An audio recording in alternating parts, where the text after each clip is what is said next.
লাগারে লাগা ধান লাগা, লাগারে লাগা ধান লাগা, মানে এই ডায়লগটা বাংলাদেশে ভাইরাল। আর এই ভাইরাল ডায়লগের যিনি স্রষ্টা যুবদলের এই মুহূর্তে আইকনিক নেতা নয়ন। মাগুরা 2 আসন থেকে মনোনয়ন চেয়েছিলেন কিন্তু তিনি পাননি। কেন আসলে এত ভাইরাল নেতা নয়নকে মনোনয়ন দেওয়া হলো না? আরেকজন আছে, নিশ্চয় হাত তুলা বুঝতে পারছেন, উনি হচ্ছে নারায়ণগঞ্জের আরেকজন কিং। একসময় যুবদলের ছাত্রদলের খুব বড় একজন নেতা ছিলেন, আওয়ামী লীগ সরকারের সময় দীর্ঘদিন কারাবরণ করেছেন, এরপর সরকার পতনের পর মুক্তিও পেয়েছেন। নারায়ণগঞ্জ আসনের জাকির।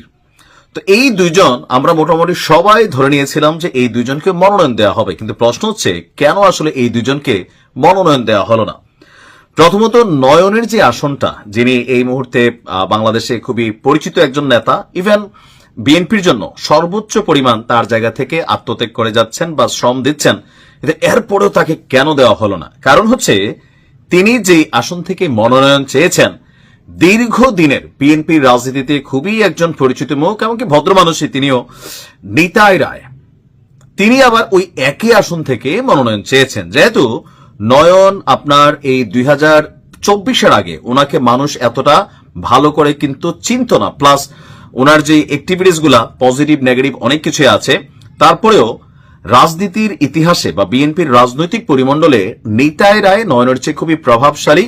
ইভেন বিএনপি যে সিস্টেমে মনোনয়ন দিয়েছে, যে উইনিং ক্যান্ডিডেট প্লাস যারা দীর্ঘদিন দলের জন্য আত্মত্যাগ করেছেন, কারাবরণ করেছেন, শ্রম দিয়েছেন, সেই সকল ক্রাইটেরিয়া বিবেচনা করেই কিন্তু আপনার যুবদল নেতা নয়নের বদলে নিতাই রায়কে বিএনপি এক্ষেত্রে চয়েস করেছেন। ইভেন নিতাই রায়ের যথেষ্ট বয়স হয়ে গেছে, প্রায় 70 ঊর্ধ্ব। এই নেতার জন্য এইবারই সম্ভবত হায়াত মৌতের কথা চিন্তা করলে এটাই লাস্ট চান্স। কারণ এরপরে আমরা যদি বাংলাদেশের রাজনৈতিক ইতিহাস দেখি, যে একদল টানা 2 বার জোরপূর্বক ছাড়া ক্ষমতায় থাকে না।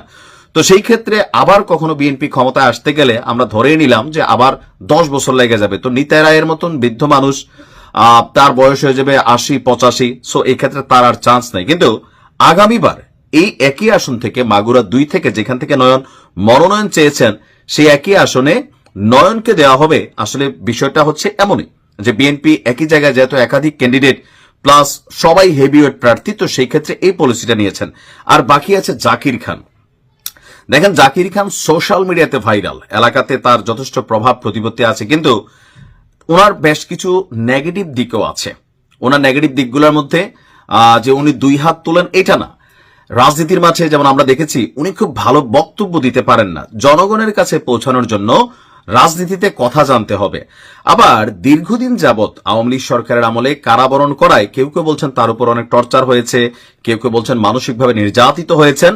সো উনি জেল থেকে বের হওয়ার পরে উনি যেভাবে ভাইরাল হয়েছেন, এই ভাইরালের বিষয়ে ওনার কখনো কোনো বক্তব্য বা দলকে নিয়ে কোনো অবস্থান ভাইরাল হয় নাই। তবে জাকিরের একটা জিনিস আমার কাছে ভাল লাগে, যে আমি দেখছি বিএনপির অধিকাংশ নেতারা আইরা ধাইরা ফাইরা ফুইরা কথাবার্তা বললেও এই জাকির খানের আবার একটা পজিটিভ দিক হচ্ছে, ওনার এই পর্যন্ত ফেসবুক অ্যাক্টিভিটিসে কখনো ধরেন কোনো দলকে নিয়ে অথবা স্থানীয় কোনো নেতাকে নিয়ে বা কাউকে নিয়ে খুব বেশি ওনার মন্তব্য গণমাধ্যমে বা সোশ্যাল মিডিয়াতে আসেনি।